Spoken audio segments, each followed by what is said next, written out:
আসসালামু আলাইকুম। প্রথম এবং পরবর্তী ডিগ্রি ভর্তির সকল আপডেট পাওয়ার জন্য অবশ্যই এই চ্যানেলটিকে সাবস্ক্রাইব করে রাখবে। জাতীয় বিশ্ববিদ্যালয়ের যারা ডিগ্রি ভর্তি হবে তাদের ডিগ্রি ভর্তির আবেদন কখন শুরু হবে এই বিষয়গুলো নিয়ে ডিটেলস আলোচনা করা হবে। আরেকটি কথা, তোমরা যারা আগে ভর্তি হতে পারোনি ডিগ্রিতে, গত বছর যারা ভর্তি হতে পারোনি বা এসএসসি যাদের 2020 সালে 19 সালে 21 সালে পাস, যারা ডিগ্রিতে এই বছর আবেদন করতে পারবে না, মানে কোনোভাবে ভর্তি হতে পারতেছে না, তারা আমাদের সাথে যোগাযোগ করো, আমরা তোমাদের সাহায্য করব। ঠিক আছে, বোর্ডের সুপারিশের মাধ্যমে কিভাবে ভর্তি হতে হবে এই বিষয় নিয়েই তোমাদেরকে জানা দেওয়া হবে, তাই তোমরা অবশ্যই আমাদের হোয়াটসঅ্যাপে যোগাযোগ করবে। আর কোনো কিছু বুঝতে অসুবিধা হলেও তোমরা স্ক্রিনে দেখতে পাচ্ছ হোয়াটসঅ্যাপ নাম্বার দেওয়া আছে, আমাদের এই হোয়াটসঅ্যাপ নাম্বারে যোগাযোগ করবো, আমরা তোমাদের সাহায্য করব। তো চলো শুরু করি আজকের এই ভিডিওটি। দেখো, জাতীয় বিশ্ববিদ্যালয়ের ডিগ্রি ভর্তির মূলত শুরু হবে আগামী জুলাই মাসের দিকে, কারণ গত শিক্ষাবর্ষের আবেদন শুরু হয়েছিল 16 সেপ্টেম্বর বিকেল 4টা থেকে 15 অক্টোবর 2025 তারিখ রাত 12টা পর্যন্ত। এটা গত শিক্ষাবর্ষের, কিন্তু এই শিক্ষাবর্ষের অনার্স ভর্তিটা কিন্তু খুব দ্রুতই শেষ করা হচ্ছে, যার জন্য দেখা যাবে তোমাদের ডিগ্রি ভর্তির আবেদন আগামী জুলাই মাসের প্রথম সপ্তাহে বা মাঝামাঝি দিকে শুরু হবে।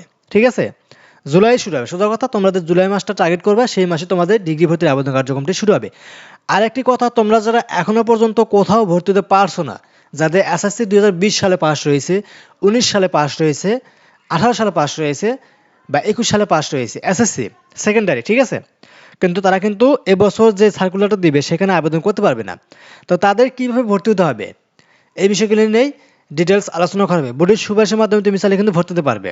ঠিক আছে, সো কীভাবে ভর্তি হতে হবে এই বিষয় নিয়ে ডিটেলস আলোচনা করা হবে, তোমরা আমাদের সাথে হোয়াটসঅ্যাপে যোগাযোগ করবে।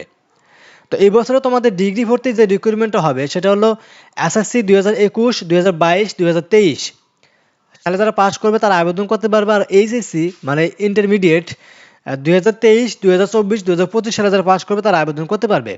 জিপিএ ক্ষেত্রে তোমাদের এসএসসি এইচএসসি শুধুমাত্র পাস করলেই হবে, জিপিএ লাগবে না, শুধু পাস করলে তুমি অ্যাপ্লাই করতে পারবে, কিন্তু চান্স পাওয়ার জন্য ভালো জিপিএ লাগবে। এসএসসি 2021, 22, 23 আর এইচএসসি 23, 24, 25 সালে পাস থাকতে হবে। যারা 2020 সালে এসএসসি, 2022 সালে এইচএসসি পাস করেছে তারা কিন্তু এই বছর আবেদন করতে পারবে না, এটা কিন্তু চেঞ্জ হয়ে যাবে, চেঞ্জ হয়ে 2020 কাটা যাবে, এখান থেকে 2022 কাটা যাবে।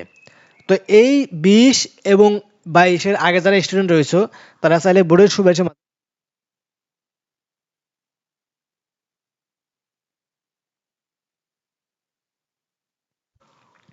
সো এটা ছিল ভিডিওটি কেমন লাগলো অবশ্যই কমেন্ট করে জানাও। ভিডিওটি ভালো লাগলে অবশ্যই লাইক করবা, চ্যানেলটিকে সাবস্ক্রাইব করে রাখবে পরবর্তীতে অনার্স ডিগ্রি ভর্তির অ্যাপগুলো পাওয়ার জন্য। তো আজকের মতো এখানে শেষ করবো, সবাই থাকবে, আল্লাহ হাফেজ।